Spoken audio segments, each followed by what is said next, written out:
അത് കഴിഞ്ഞിട്ടുള്ള അടിപ്പാത എന്ന് പറഞ്ഞിട്ടുണ്ടെങ്കിൽ 3.5 മീറ്ററാണ്. അത് ഹൈവേയുടെ സൈഡിൽ എഴുതിയിട്ടുണ്ടാവും. അപ്പോൾ 3.5 മീറ്റർ അടിപ്പാതയാണെങ്കിൽ ലൈറ്റ് വെച്ച ആംബുലൻസ് അതിൻ്റെ അകത്ത് കൂടി പോകാൻ പറ്റും, ഫയർ എഞ്ചിന് പോകാൻ പറ്റില്ല. പിന്നെയുള്ളത് 2 വീലറിന് മാത്രം പോകാവുന്ന ചെറിയ ഒരു പാസേജ് കിട്ടും. പിന്നെയുള്ളത് പെഡസ്ട്രിയൻ ക്രോസിംഗ് ഉള്ളി. പെഡസ്ട്രിയൻ ക്രോസിംഗ് പണിയാനായിട്ട് ഇവർക്ക് ഒരു ചെലവുമില്ല. കാരണം ഇത് പുഷ് ത്രൂ ആണെന്ന് അവർ പറയണത്. ഈ പ്രീകാസ്റ്റ് സാധനങ്ങൾ വെച്ചിട്ട് പുറത്തുനിന്നൊരു മെഷീൻ വെച്ച് തള്ളി അപ്പുറത്തോട്ട് വെക്കുന്നതാണ് ഈ പുഷ് ത്രൂ. അപ്പൊ ഇതിൽ 4 ഏത് വേണമെന്നുള്ളത് അവർക്ക് ഡിസൈൻ ചെയ്യണത് ടെക്നിക്കലി പോസിബിൾ ആണെങ്കിൽ ഇതൊക്കെ നടക്കുള്ളൂ. ഇപ്പൊ തൊട്ടടുത്ത് നിങ്ങൾക്ക് 5.5 ആണ് കിട്ടിയെങ്കിൽ സ്വാഭാവികമായിട്ടും അത്തരം ഒരു അണ്ടർപാസ് ഇനി 2.5 കിലോമീറ്റർ കഴിഞ്ഞിട്ടേ അവർക്ക് കിട്ടേണ്ട കാര്യമുള്ളൂ നിയമപ്രകാരം. ബാക്കിയുള്ളത് അവർക്ക് ടെക്നിക്കലി ഫീസിബിൾ ആണെങ്കിൽ അത് കൊടുത്തേ പറ്റൂ.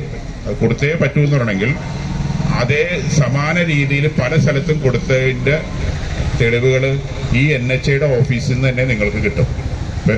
25 കിലോമീറ്ററിന്റെ ഉള്ളിൽ 18 സ്ഥലത്ത് അണ്ടർപാസ് ഉണ്ടെന്നാണ് അവർ പറഞ്ഞു വരുന്നത്. അതായത് നിയമപ്രകാരം അവരിടേണ്ടത് ഓരോ 2.5 കിലോമീറ്റർ ആണെങ്കിലും അതിൽ കൂടുതൽ അണ്ടർപാസുകൾ ഇട്ടിട്ടുണ്ട്. അപ്പൊ ആ അണ്ടർപാസുകൾ ഇടുന്നതിന്റെ റീസൺസ് എന്താണെന്ന് അവരുടെ തന്നെ ഓഫീസ് നോട്ടിൽ എഴുതിയിട്ടുണ്ടാവും, സമാന രീതിയിൽ എങ്ങനെയാണ് കൊടുത്തതെന്ന്. അപ്പൊ ആ തരം സാധനങ്ങൾ നിങ്ങൾക്കും അതേപോലെ